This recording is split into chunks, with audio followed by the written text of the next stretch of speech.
give praise when praise due, and well done in getting the seat on the Young Council.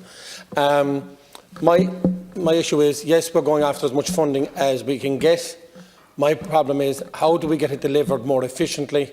It's taking too long to deliver funding to the likes of the SMEs. It's too complicated. What can you do to simplify the situation? And please, I can go to you again and say, there's a lot of people with experience around this House that know how to do it from a business perspective. And if you'd like to come to us, I have no problem in helping. Thank you, Deputy.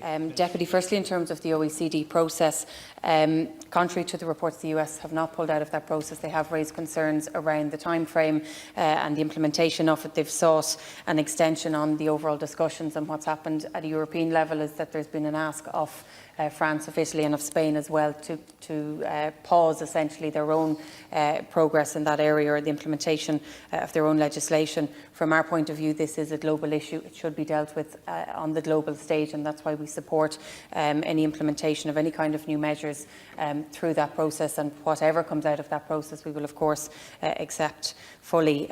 In terms of vaccinations, I'm not sure, I suppose, is the answer. I don't think that was raised at the European Council, but I will try and come back to you in more detail on that.